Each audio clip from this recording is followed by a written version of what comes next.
Welcome to the SoulAbility Superhuman Laboratory, where we uncover the secrets to upgrading your mind, body, soul, and business.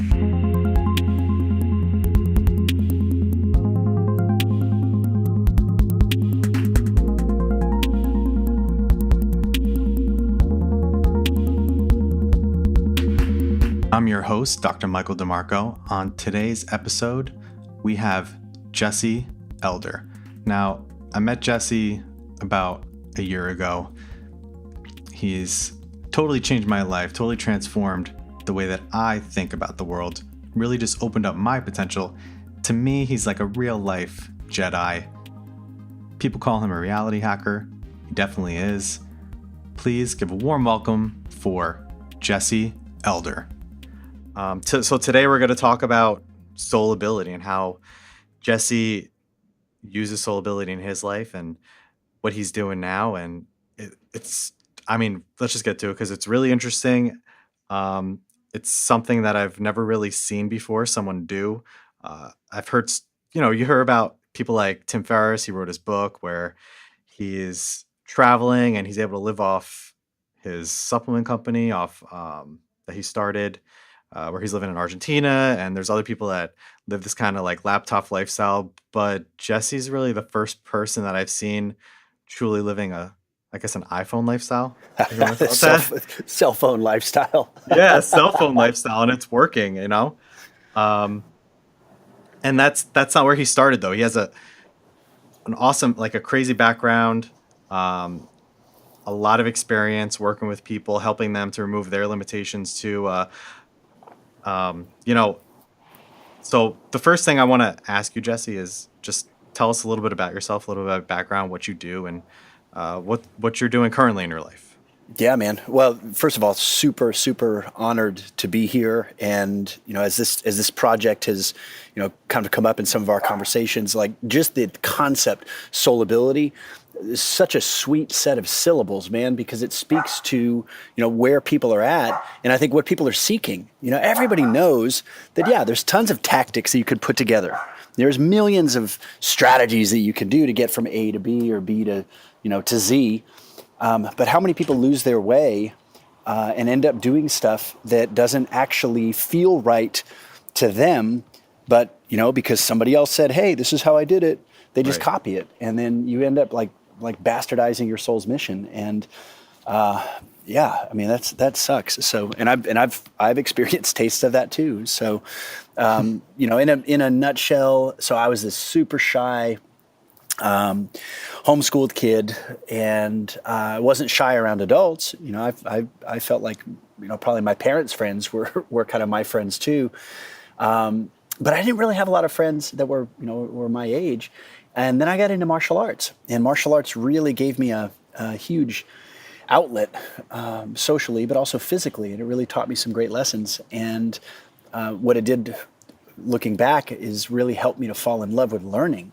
I became really addicted to, learning the forms and learning the moves. And then, when I got older, getting into sparring and all this kind of stuff. And that just provided such a great laboratory for testing theories. And so by the time I was, 18, 19 years old, I'd competed in just tons of tournaments and all sorts of different styles, and started getting into jiu-jitsu, and then started getting into MMA before it really took off. The UFC was just kind of still coming around, and I was actually like 20, 21 years old, and I was working as a bouncer at this horrible little nightclub in San Antonio, Texas, where I lived. I hadn't opened my school yet. That was still a couple of years down the road. But they started having these fight nights on Thursday night because, first of all, it was popular, and Thursdays were kind of a dead night, and they just wanted to capitalize on this trend of this this whole fight culture. So they started having fight nights, and every Thursday night they'd roll this mat out on the dance floor, and they'd have a sign up list for people to sign up and put their name down to fight. And man, it was an absolute crapshoot. I mean, most of the guys that got in there had never fought. They were just kind of tough guys. Right. Some of the guys were very well-trained martial artists. But there's a giant difference between being an artist and being a fighter. And these guys are great martial artists. They were tremendous technicians and scientists in terms of, the kinetics and the physiology of martial arts. But man, like Tyson said back in the day, everybody's got a plan until they get punched in the face. Right. And I just watched so many people walk into the ring with their chest puffed out and their head full of theories. And, within a couple of minutes or sometimes seconds, they get carried out unconscious and get taken to the hospital. And, I only had one time going to the hospital, which maybe we'll save that for a repeat episode, because that was a fantastic seminar in itself. But, I won a lot of fights because I was able to calibrate pretty quickly in my training. And so the training basically just had one idea. If the theory doesn't produce results, the theory is worthless. And I just, I learned a lot by watching other guys carry their theories into the ring, and only to find their theories fall apart the moment they entered the reality of this violent situation. And I was able to do better than most by just applying training principles and making my training harder than the actual fighting. And that I really just, I'll never forget that. That experience of following something that was so grounded in reality was just such a huge advantage. And so when I went, a couple of years later, I went to go open my first martial arts school. I really had that mindset that if it doesn't produce results, it's not going to stay. And so I applied that to teaching. I started to apply that to marketing and to sales. And within a almost 2 years, we built this big school. We had 300 students, and I was achieving a dream and a lifestyle that I thought was just impossible at the time. But then I wanted to grow. So how do we keep growing? And I had some great mentors, had some great coaches, and their whole thing was always around the same idea. You have to base it on results, base it on reality. If it doesn't produce results, we're not keeping it. And I'm so fortunate to have had great mentors and great coaches that had that sort of reality-based mindset.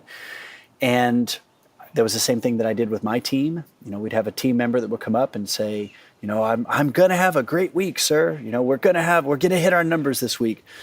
And I would take a line out of one of my business partner's books, and he was pretty pragmatic, and he said, "Well, since you can obviously predict the future, why don't you and I open up a psychic hotline? We'll make a lot more money that way."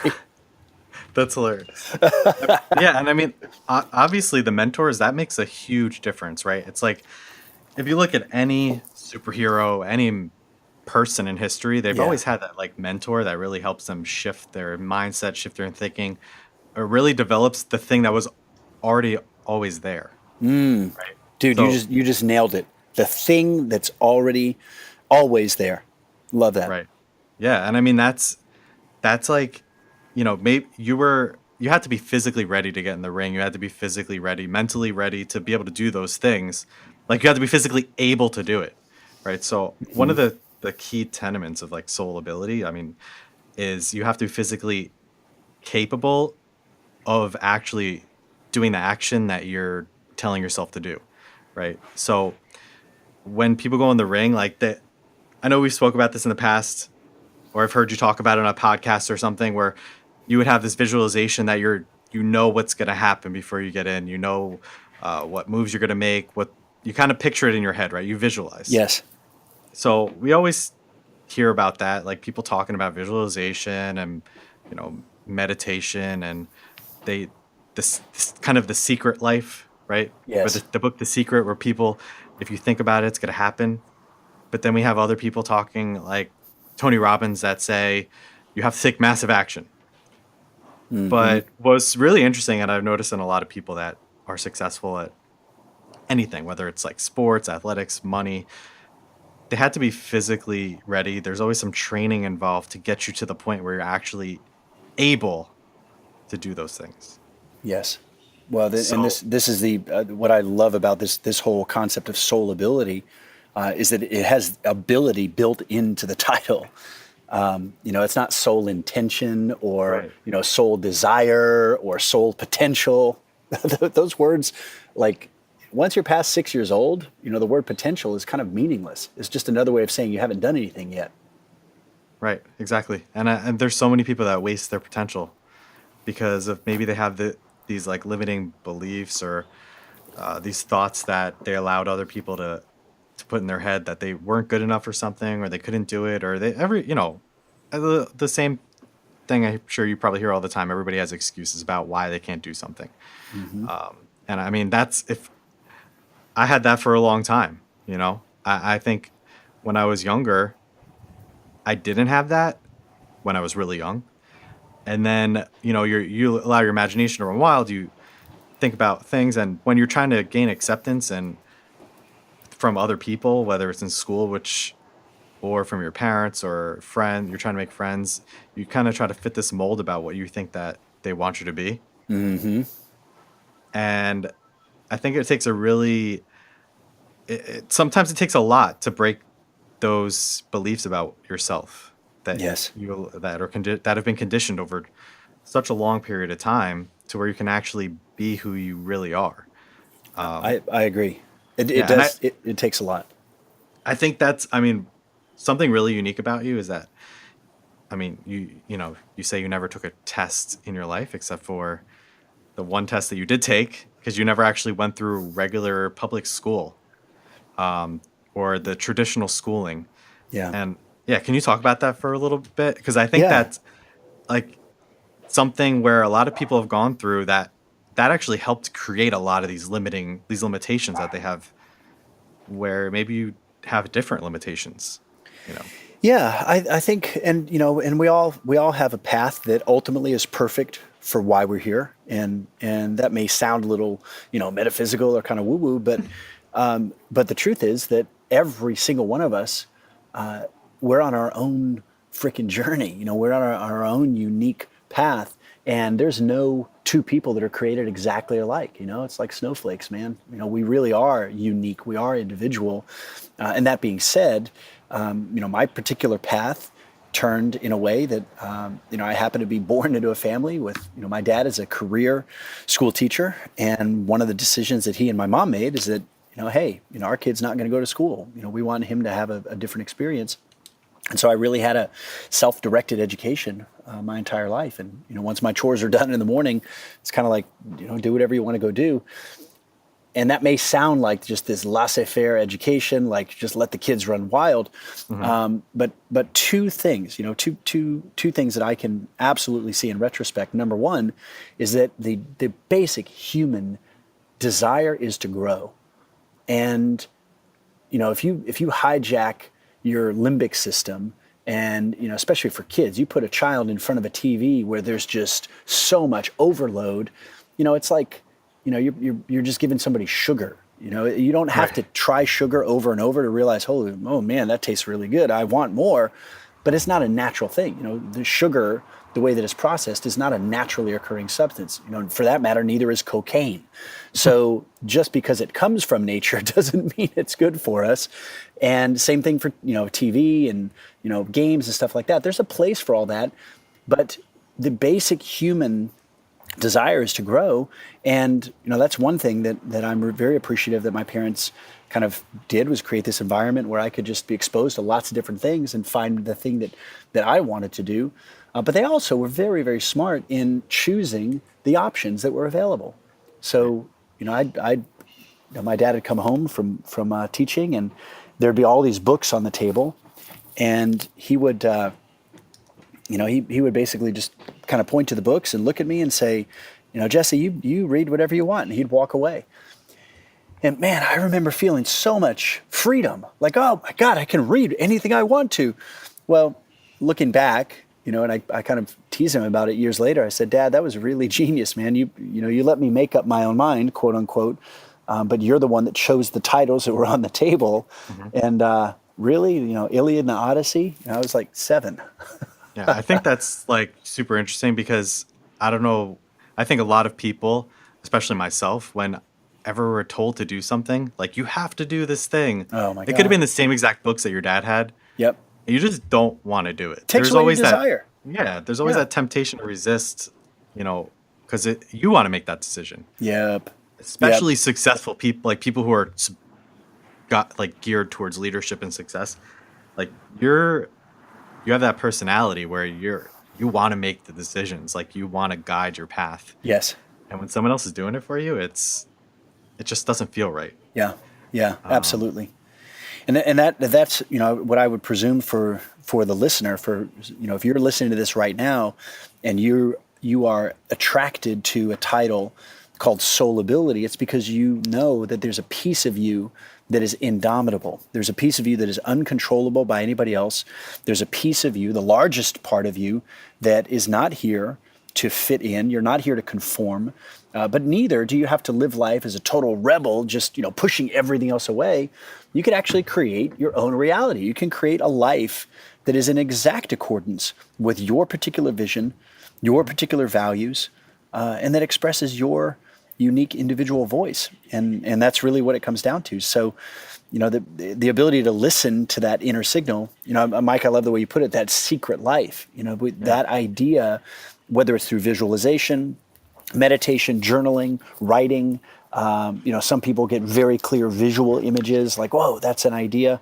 But in order to even create the space to receive those, we'll call them downloads, you got to have a clean slate, man. You can't be, you can't have your mind full of other people's ideas and thoughts and preferences of what they think you should do, and allow your own natural brilliance to come forth. You got to flesh that stuff out. Right. That comes down to just number one of SoulAbility, just remove the limitations. You have to do that first. Yeah. And this really comes from like my experience as a doctor, like working with people physically, working with athletes, trying to get them better performance-wise, out of pain. They'll come in with literally physical limitations, like whether it's like a joint restriction or a muscle restriction or something like that's physically limiting them. That if you don't take that away, you can never actually address the real problem, no matter what you do. Yes, so, exactly. That's the same thing, right? So you had a very different experience from a lot of people, but it gives you a different perspective that maybe you can take an outside view. And when you're working with somebody or you see someone that's trying to do something, but they have these like limitations, you can actually see the limitations, Well, exactly. It's very apparent when somebody says, I want to do this, but, and then they start to launch into the reasons why they can't. And I'll generally just say, well, let's time out, respectfully, before we get into the rest of the story. Let's talk a little bit more about what you want. What do you want? Well, I want to make more money. Okay, awesome. What does that look like?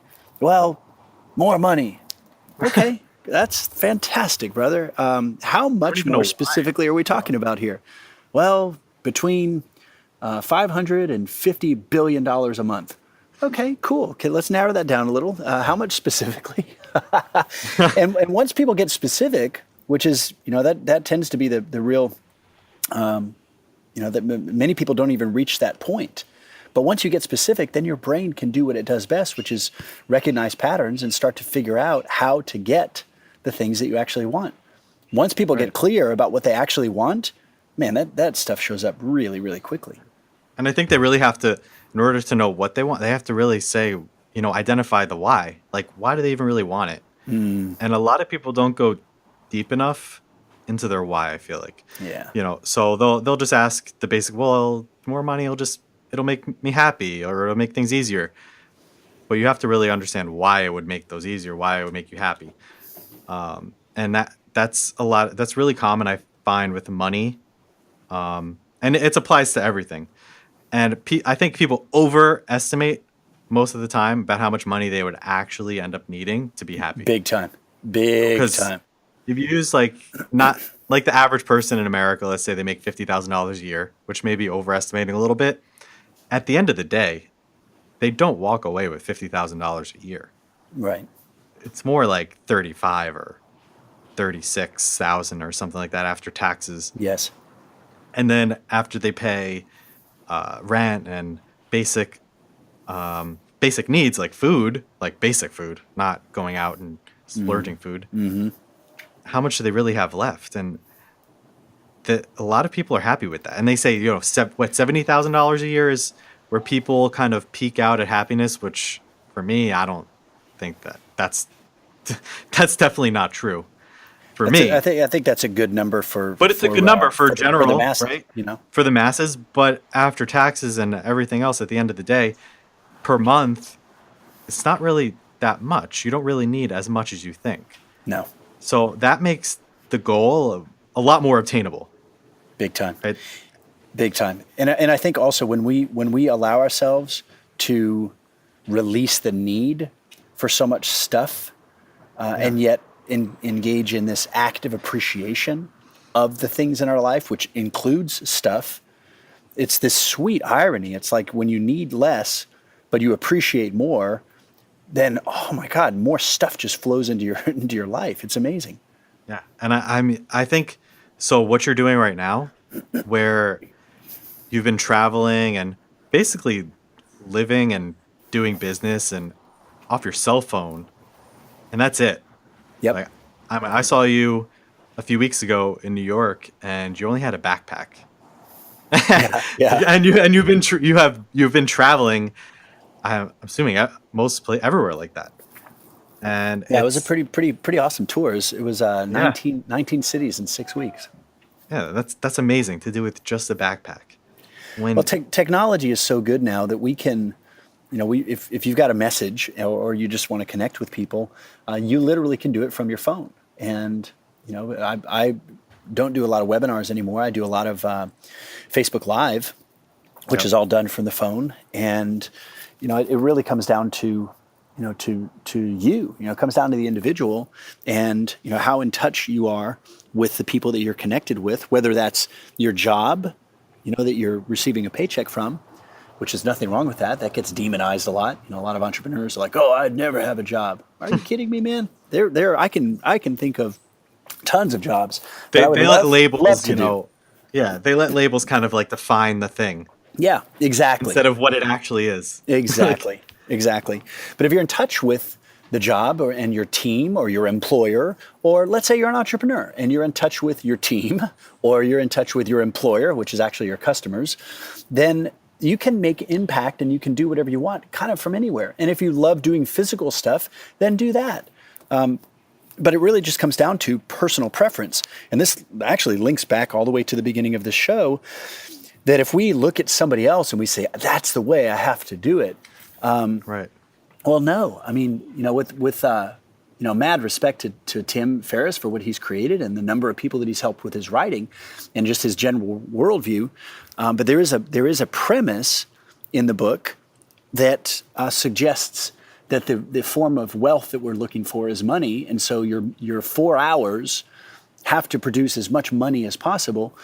And I don't think that's wrong. I would just, in my experience and my observation, I would add another layer to that or another thread. And I think the real wealth is energy. And and if the things that we're doing are giving us energy, then who cares how much you're doing it? Right. And if the things you're doing are taking energy from you, why are you doing it? And so, I'll probably, quote unquote, work, about 60, maybe 80 hours this week. But there's not a second of those 80 hours that are draining for me. Right. And I think that's like a common theme that I've seen across the board with people that are successful, that are kind of living this lifestyle where you don't have to have an office or a specific job. You don't show up and punch in and punch out. Mm-hmm. Where like people hear about Tim's book, 4-Hour Workweek, and they think that literally means that you only work 4 hours. And it's not really that. It's not feeling like you're working 80 hours a week. Yeah. And I've heard, you talk about it, Gary Vaynerchuk talk about it, that, you may be working 100 hours a week, but if it's your passion and you love it, it doesn't feel like work. It doesn't matter. Yeah. No, and this whole idea about, what's work and what's not work. And the hack there is just make a list of everything you're doing and ruthlessly separate those into 2 categories. Not 3 categories, not 10 categories, 2 categories. It gives me energy or it takes energy from me. I either look forward to it or I don't look forward to it. I either feel better after I do it or I feel worse after I do it. That's it. That's it. And if just you listen to your body. Yeah, exactly, man. You got Go with the flow, freaking man. spiritual GPS built into every cell in your body, and your body knows. And I think, I mean, maybe your martial arts training helps you with that too. Because I know for myself, like bodybuilding, Mm-hmm. people, you hear them complain all the time. Like, I don't want to go to the gym. It sucks. I hate it. But if you really have a passion for it, you're going to show up 5 days a week and you're going to kill yourself and it's Right, going to hurt and it's right. not going to feel great.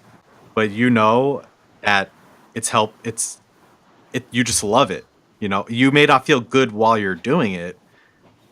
And maybe right after you might feel like shit, like someone beat the shit out of you. Yep. But it's later on the feeling that you get about Yes. accomplishing something and making progress and Yes. learning a skill. Those are the things. So like people may misconstrue what you're saying about that. If you have to go by feel, right? Yeah. So they think a lot of people think, and I see this all the time when I'm working with people and my physical therapists are working with people that, if they're going through a little bit of pain, like you're working on like a trigger point or something and it hurts, they want you to stop Oh because they man. think they don't know the difference between a good pain and a bad pain. Well, you touched on something huge, and I think this has impact across contexts, across every part of people's lives. There's a giant difference between pain and suffering, and Right. so as a bodybuilder, physical pain is baked into the recipe. I mean, you have to experience physical pain. You're literally destroying you're rupturing muscle tissue. you're tearing your muscles apart so that natural process can take over and rebuild it stronger, and you're doing that intentionally. So pain is built into the thing. But what is suffering? Whether it's in bodybuilding or in business or in relationships, pain is a normal, natural experience. But suffering is the resistance to the pain. Suffering is the story that we tell ourselves about the pain. And there's actually, pain is beautiful. Pain gets our attention. Pain gets us present. Pain makes you more aware. Pain helps you develop insights. Pain leads to new choices, new ideas. And in fact, that is why pain exists in our physical universe as human beings. The reason we have pain is because nothing else will get us present. You can normalize luxury. You can get used to any amount of joy and pleasure. But pain you cannot ignore. And pain has 4 purposes. And I just stated them, but we'll make it easy in a handy acronym for people. Presence, awareness, insight, and new thoughts, new ideas, new choices, new actions, new outcomes. Presence, awareness, insight, and new. Each one of those words starts with a letter that will spell out pain. And that's the only reason pain exists. Right. And I think pain, it makes you realize that you're alive. Yeah. If you weren't alive, you wouldn't have pain. Like rocks don't feel pain. Right. Even plants feel pain.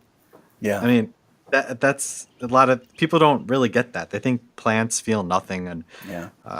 plants are just there. And that they think that killing an animal is worse than killing a plant because of pain. Right. But every living thing actually feels pain. I mean, it's just a result of consciousness Mm-hmm. in this plane. If you Mm-hmm. have it, you're gonna feel pain. It brings attention to something. Yes. It's Yes. it's almost like an amplified hue. When you're training someone and you want them to feel to like pinch their shoulder blades, for instance, right? You'll literally touch that part of their body, and they'll feel that, and they'll focus on it more. Yeah. But pain is saying that you need to really focus on that or get rid of it because it's messing you up. Yes. And a lot of people ignore that. And whether it's physical pain or if it's life pain, like if you go to a job every day and you hate it and it sucks and you hate waking up in the morning, or you're in a relationship that you can't even stand to look at the person next Yeah. to you, Yeah. that's pain. That's telling you need to change. You need to do Yes. something about it. Yeah. And yeah, But and I mean that's just part of the process. it Our is. bodies tell us everything, about if you can master it, you can be successful at anything. I think you just nailed it, Mike. The fact that pain is inevitable, but suffering is optional. once you have that awareness, and once you realize that, hey, this isn't, I don't like this, well, then you get to make some choices.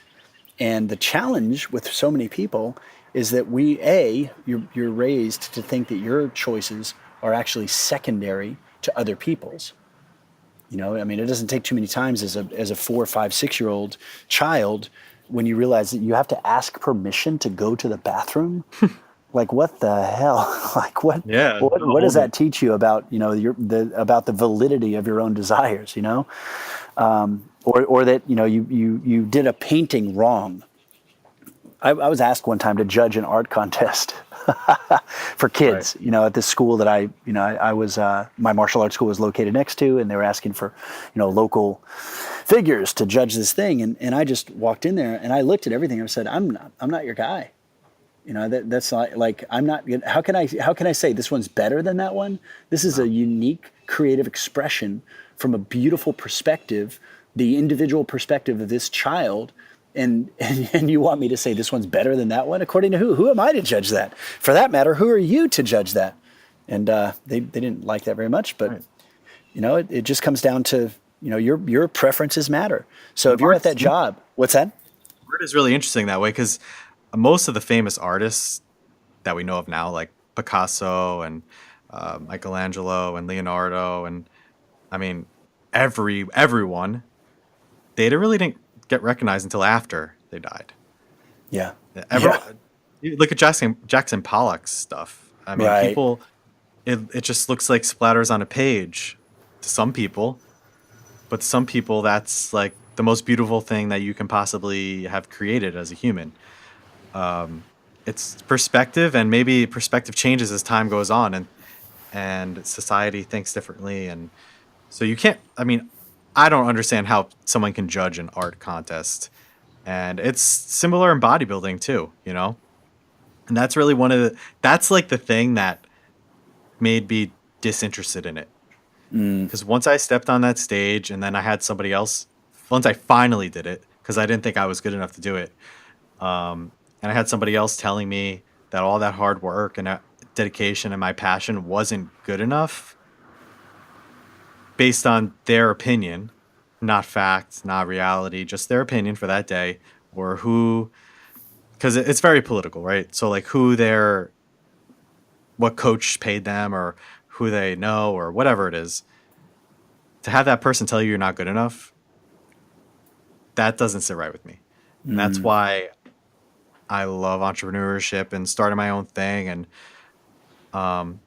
making progress. Like everything, I feel like you have to make progress, and that's pain. Pain to me is also, and struggle is also, pain without progress. That's like struggle to me.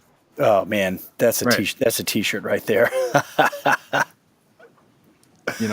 If you're constantly having pain and you're not making any progress, probably because you didn't really figure out why you had that pain in the first place, or the real reason why.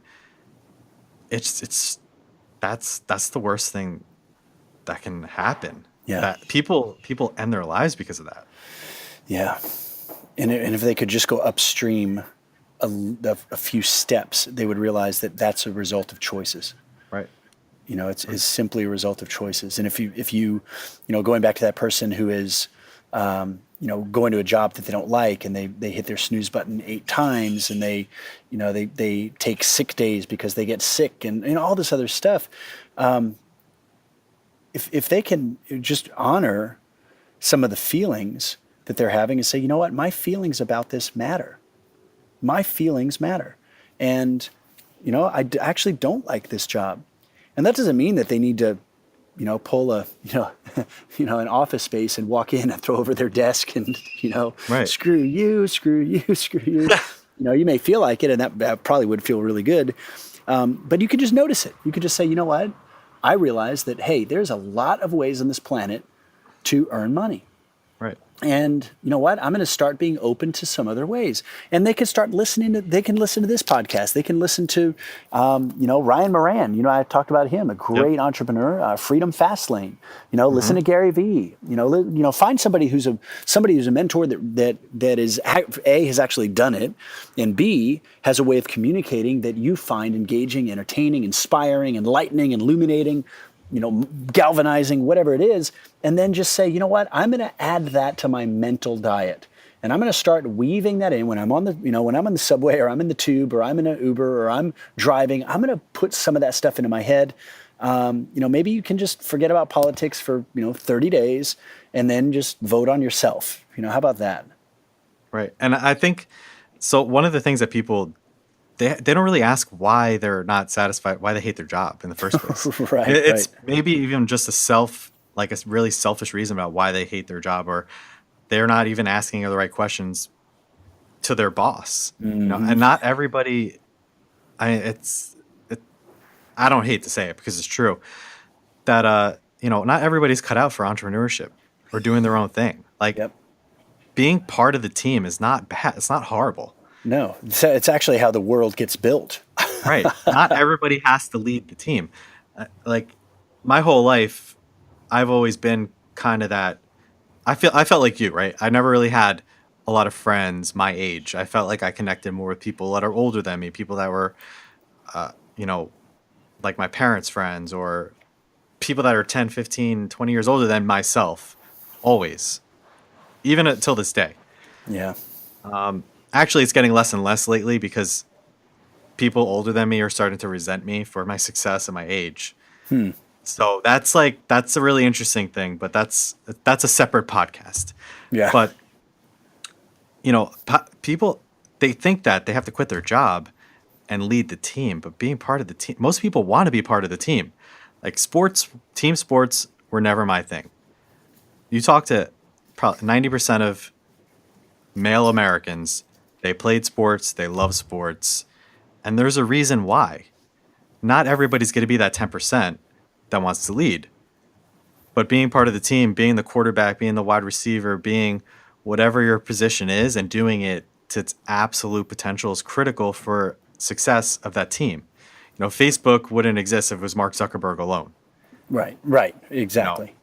Microsoft wouldn't exist if Bill Gates was just sitting there trying to make every computer himself and design everything himself. It doesn't work. Like, we wouldn't be talking right now on the things that we're talking on if that was the case.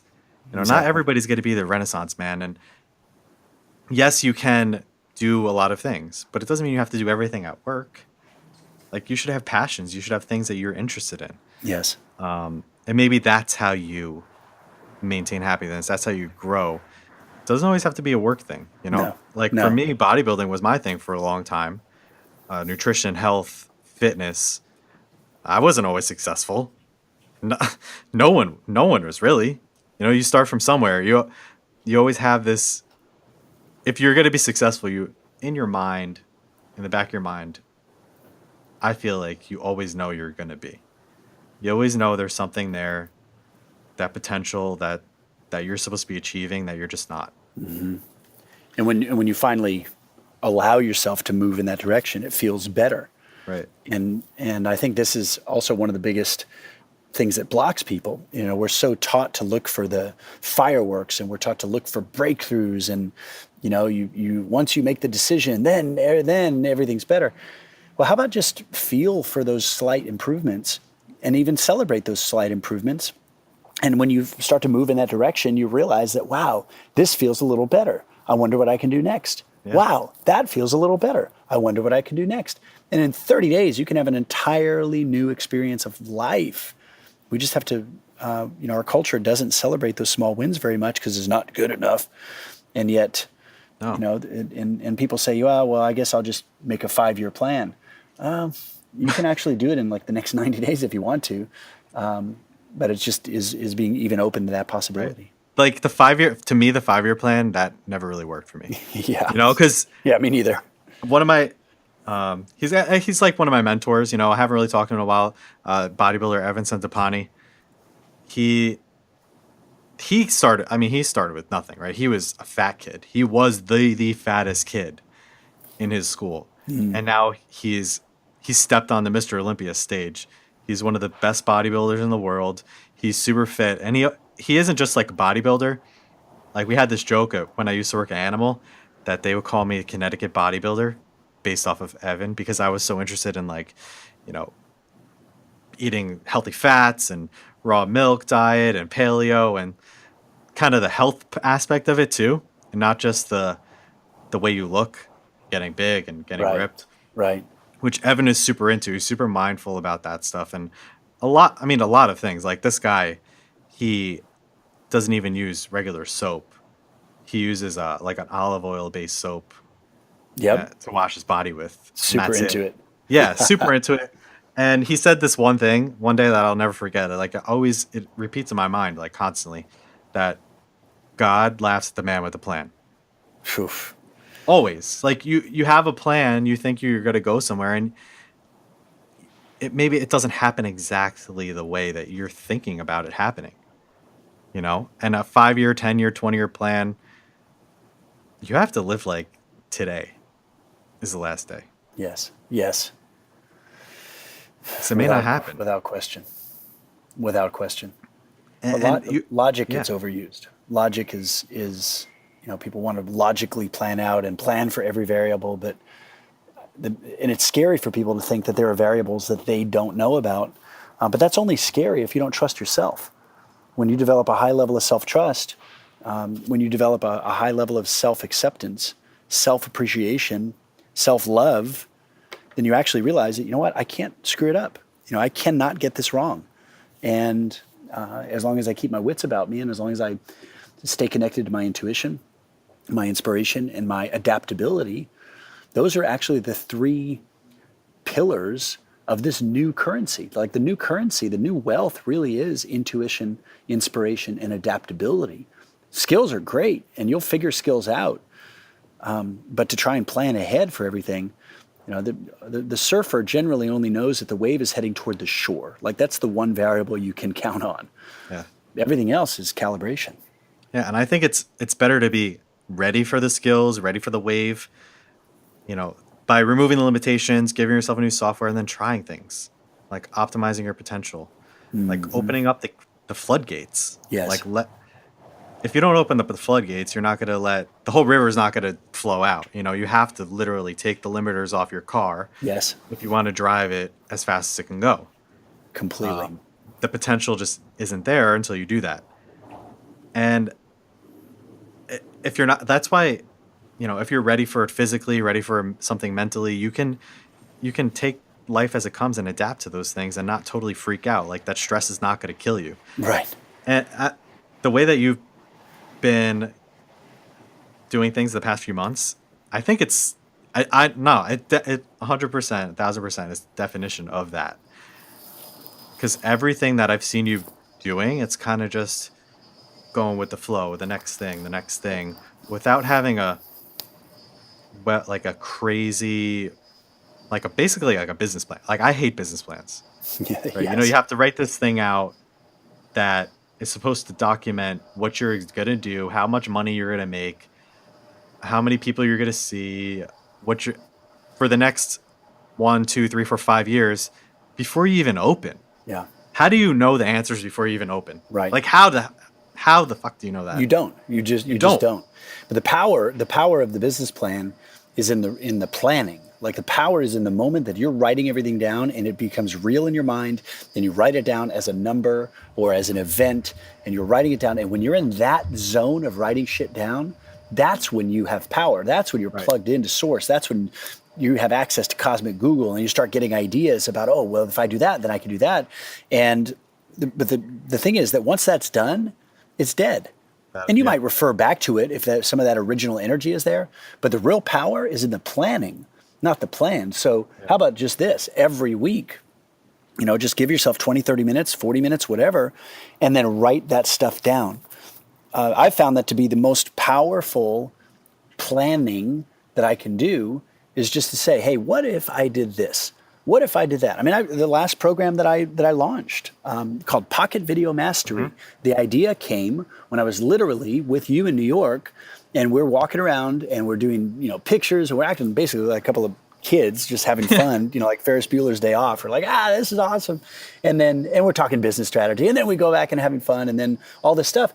And I'm realizing, you know what? I've been on this tour. This is really cool. I basically am doing everything from my phone, but I'm not specialer than anybody. I mean, I'll admit I'm special, but so is everybody. Come on. So I thought, how can I take all these ideas and, put it into a program? And next thing, that the title comes to me, then I write this outline for the program. I'm like, this is going to be awesome. I opened up a Facebook group. We had a couple hundred people join the Facebook group. And, for those people who are interested in online business, the game is changing. The old days of, building a funnel and running a lot of traffic, that still works, no question.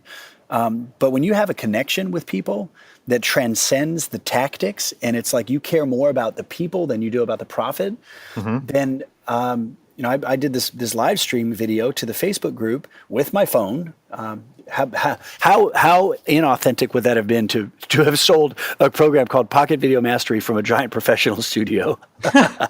Yeah, I think that's a little oxymoron. Oh my God! So I did it from the phone. We had 58 people on live stream. I made 3 offers and invited people to either do one-on-one work or to come to Austin for a 2-day event, or they could just do virtual training. And we sold over $100,000 worth of programs. Yeah. From 58 people in the live stream in a 90-minute class. And there's no advertising, there's no team, big giant staff that's involved with that. I've got some great people helping me out on some of the details, but like anybody can do that. And I think that, so you said 58 people, right? And I think that goes back to where people overestimate what they actually need. So, I mean, we see it, with Shreds, people have thousands of millions of followers and they get thousands of likes and all this stuff.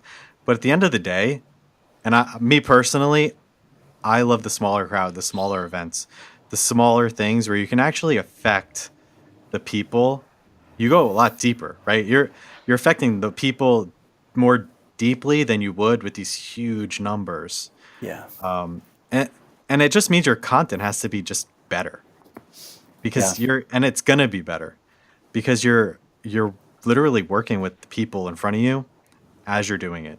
Right? It's dynamic, it's growing, it's changing. Rather than trying to blank it out like a shotgun, and like you're not gonna really do much with a shotgun pellets, right? No. I'd rather have that, bazooka and just go for it. Just super targeted, one area, smaller crowd. And it shows you don't have to have this huge, which the live videos, I think a lot of people are thinking that they're not going to work because you don't get as many views of the live video, because people have to be on their computer and they have to be on Facebook and they have to be listening the whole time. But when you get those 58, 100 people, 20 people, they're really going to be engaged. Yeah. Well, because it's a personal connection. Right. And you just mentioned something really important as far as creating powerful content. Your audience, your group is going to tell you what is important for them. And that doesn't mean you give up who you are. Excuse me. It doesn't mean that you bastardize your own message that you're really connected with. But it's a partnership. It's co-creation at its finest. And you have to know your group. You have to know your person. And you have to. That's one of the things I went to this event that Tim was speaking at, and one of the things that I got from him, like the key things that I got from him speaking, was that you have to write to your, that crazy fan in that one genre that you're just putting your content out for them. And they're going to be the ones that share your stuff. They're going to be the ones that tell everyone about you. Yeah. They're going to be the people who are obsessed with Game of Thrones. They're going to be the people who are like Lord of the Rings fanatics that they go to every event. That's not going to be everybody. It's not general public. Right. That's your fan. That's your true fan, your raving fan. That's who you're trying to help. That's who you have to think about. Who is that person? Yes. And once you have that person, you create everything for them. And you have to do it with an intention of that you're actually adding value to their lives and you're just not selling them something that's not going to help them.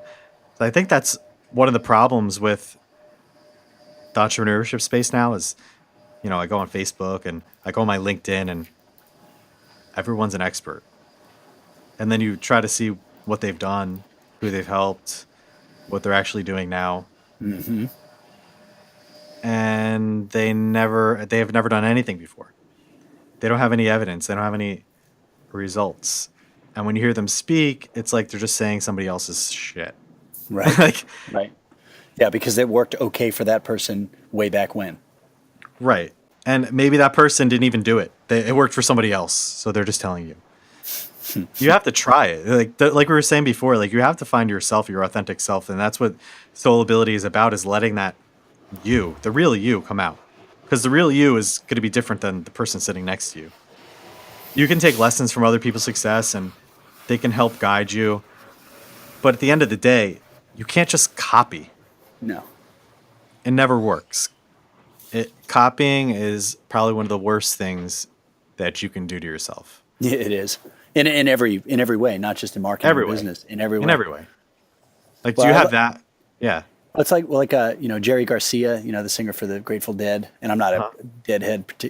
I really don't even know their music. I just recognize the genius. I just know the ice cream. Yeah. Well, he said you don't want to be the best one at what you do. You want to be the only one who does what you do. Yep. And there's so much beauty in that. It's so simple, and anybody can start right now to just start to do the stuff that you like to do. Not to make money, not to be popular, not to, just because you like to do it. When I was doing martial arts, it wasn't because I expected to make millions of dollars and, sell a business that would then free me up to do all this other stuff. That wasn't the goal. I just loved martial arts. I loved training. I loved sweating. I loved hitting the bag. I loved sparring. I loved all of it. And eventually that became a love of teaching. I certainly didn't think I could make money doing it. But I just loved to teach, and then realized that, wow, actually you can make money doing this. And I began to attract into my life people that were making money and making a difference. And then, you just continue to follow that. And then I started training other people how to do it. And, next thing you know, time passes, you're having a blast. And we're writing training programs that are still used by the top 10% of martial arts schools in North America. Yep. But that wasn't the goal. No. That was an inevitable result of staying in flow. Money can never be the goal. No. Ever. In my life, I've never taken a job because of money. I've always taken a job because I was trying to do something, trying to learn something, or try to be around somebody that can teach me something. Mm-hmm. Things just happen. Like, I've turned down so many opportunities, ideas, just because they're about making money rather than fitting with my core values and adding value to the people that I'm trying to reach, trying to help.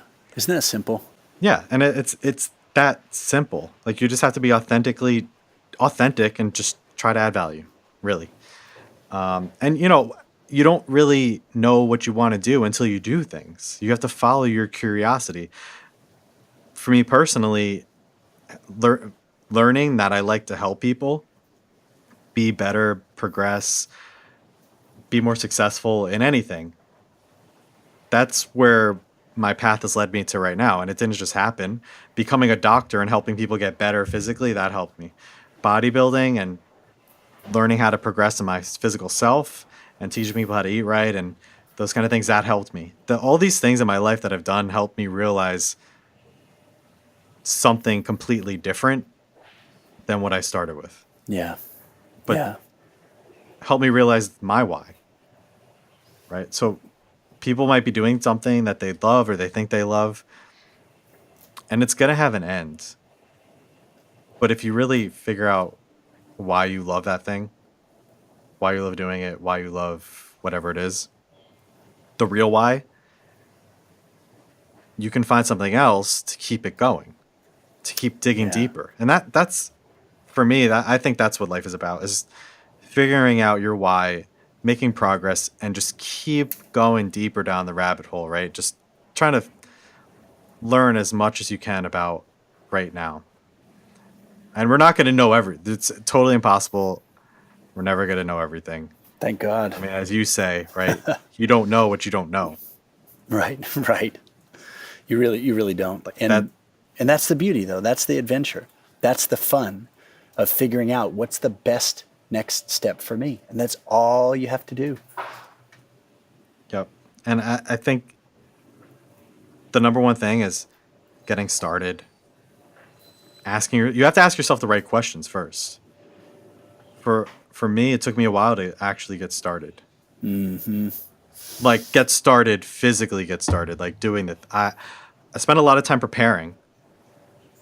A lot of time reading books, listening to people. A lot of time, like listening to successful people, learning from, even just in bodybuilding, learning from them, reading stuff that they've done, reading magazines, being around people who have done it. It took me a long time to realize like my path and how I was going to do it. I had to remove a lot of limitations. You know, we don't all have it easy. Even the people who we think have it easy don't have it easy. You know, you could be a billionaire or be born into a family that has unlimited wealth, and you're not gonna have it easy either. There's gonna be things holding you back. Like maybe you don't feel like you can live up to the previous generations or what people have done before you, or you think you have to be this person that everybody expects you to be, when you really should just be asking yourself who you are and be that person. I can hear people now listen to this and they'll be like, is it really that easy? Well, you experiment and test it and find out for yourself. Don't take anything we say as gospel. You know, what's true, that's actually not that important. What's useful, that's pretty important. So test this stuff out. If it works, then yes, go for it. If it doesn't work, cool. Go find something else. Right. Because what's true is going to change, most likely. You know, truth is not always the truth. Mm-hmm. Mm-hmm. But what's useful at that time, that's not going to change. Yeah. Because that's time specific. That's what you have available to you right now. That's you being aware of what you have available to you right now. Opening up your mind to that. Opening up your vision to that. Yes. So good. Well, I think some takeaways for people from this time and from listening. You know, first of all, the fact that somebody, you know, if you're listening to this and you've invested an hour of your time almost in hearing two guys share their philosophies about how they've succeeded and how they're, you know, moving forward, like you should get like a virtual high five or a hug or something, because most people just won't even do that. They'll be on for like a couple of minutes and they'll be like, okay, I'm going to go, you know, I'm going to go listen to talk radio or something. So the fact that, you know, if somebody's actually invested an hour in good stuff into their head, that says a lot about you. You know, it says a lot about you as a listener. And you're not a listener. Like we're nothing without you. You know, this podcast doesn't exist without you listening to it. It's like the old question, you know, if the tree falls in a forest and nobody's there, does it make a sound? The answer is no. It does not make a sound. Sound is what frequency becomes only when it strikes an eardrum. If it just continues unimpeded, it never converts to sound. So that answers that question. Yeah, and I think, you know, if people are listening to this for an hour, listening to us talk, they really want to learn something. They're looking for a change. So, and the number one takeaway out of this is you have to do something in order to change. You can't just learn. You can't just prepare the whole time. You have to actually do it. You have to physically do something to remove the limitations, and then you have to test it. And then it's going to change. It's going to be dynamic. It's not going to be the same. Maybe tomorrow your plan changes a little bit, but you have an idea where you want to go. Yeah. You just have to get there. Yes. Right. And that's the core fundamentals of this, is just figuring out how to get there. Where do you want to go? And then why do you want to go there? Maybe you don't even need to go where you think you need to go. You know, and at the end of the day, it has to be your own unique path, right? We see in movies, have anyone ever played the Oregon Trail, right, on the computer? Right. Like, you ended up taking your own path because things are going to happen along the way that are going to be different then what's going to happen to the next person? And maybe you have to take a little detour. But if you know where you want to go, you just keep moving forward in that direction. Absolutely. And you can enjoy the entire process. Right. That's the great secret, is that the road actually can be the more enjoyable part of it. Learning to enjoy it, as cliche as it sounds, enjoying the journey is not just a way of people say that enjoy the journey and don't worry about the destination, and they dismiss that because they're like, yeah, that's just a way of saying you'll never get it, so just suck it up, buttercup. But no, you actually get there faster. You'll get there much faster if you enjoy the journey. Right. You have to. It's like being in flow state, right? So flow state is that feeling where you're just doing it, like things are just happening and time passes so fast that you don't even realize that it's passing. It's Einstein's theory of relativity, essentially, without having to go into space. Yeah. Exactly. Where you don't like it, you're just enjoying it so much. By the time you get there, you're like, I can't even believe we were there. It's over. Right. Let's do it again. That happened so easily. Right. Let's do it again. So you want to do it again because you enjoyed it so much, and that's what's going to help you make that next step, the next step to wherever you're supposed to be. Yeah. Yeah. So I think that's good for today. We're going to go into some of this stuff later on a lot deeper about, meditation, how to do some of these things. Yeah. In the future. But if you just want to just close, just say what you're excited about, what you have going on, where people can find you. Yeah. I think there's so many great resources out there, and people are going to naturally, find the videos and the podcasts like this one and all the other stuff. What I'm just most excited about, in general terms, is this. I won't use the term awakening because I think people are awake, but the increasing recognition that people have so many choices, and that you don't have to suffer physically, mentally, emotionally, financially, spiritually, sexually, relationally, in any way. You don't have to suffer in any area of your life. You can make new choices that create new outcomes and new experiences in your life. And I just see so many people every day. I get messages more than I can actually respond to, and still do other stuff. So that's something I need to figure out. But I get messages every day from people saying, hey, I watched a video or I got an email and it changed everything. And when I respond, I'll generally say, well, that's awesome. What did it change? And it always comes down to a new choice. I decided to quit my job, or I decided to take the new job. I decided to start a business. I decided to propose, or I decided to get divorced. There's so many choices that people make, and there's not a right one or a wrong one. There's only what's right for you. And so, general terms, I'm very excited to see this quickening. The cycles in life are speeding up, and things are getting faster and faster, and that means that growth is happening faster and faster.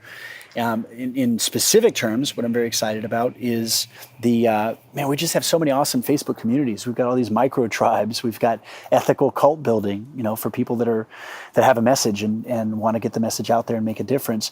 We have Pocket Video Mastery. That's a training that just got going. I am getting ready to. We've got a book that's coming out very soon.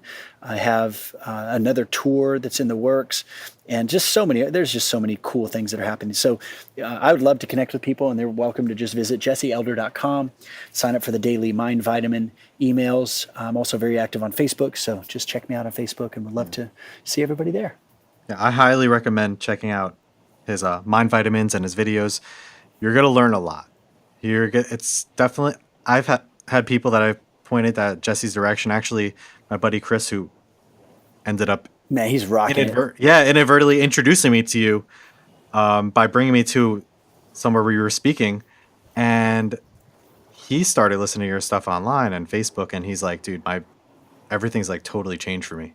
Right, that he's had his best month ever, and his best month before that was pretty good still, but his best month ever, and things are just happening. Like he said the other day to me that everything seems so easy now. Like everything's just falling in place. Like things are just happening one in front of the other. And it really just takes maybe that one person to say something a little bit different and make you realize something that's in front of your face a little bit different that was already there to just literally change everything for you.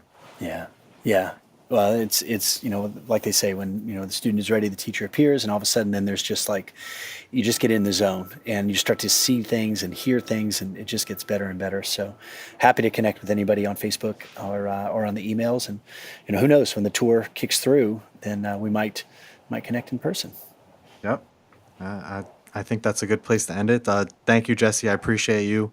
Likewise, Mike. I mean, I'm so excited for what you're doing here, man. What you're building and what you're offering for people is just so powerful, and people need this. yes, we all need it. I needed it. Yeah, man. I say it's not just for me, but it is for me too. It's for, I'm going to learn from the people that end up being interested in what I have to offer, what I'm putting out there. So you can never know enough. You're always learning. So, all right. Love it, man. This has been a blast. Thank you. And to the listeners, you rock. Go forth and prosper. Thank you guys so much for listening to today's show. I really appreciate each and every one of you. Please do me a huge favor, and if you like today's episode and you want more people to hear about it, or you want to hear something specific, go to iTunes and leave us a rating and review.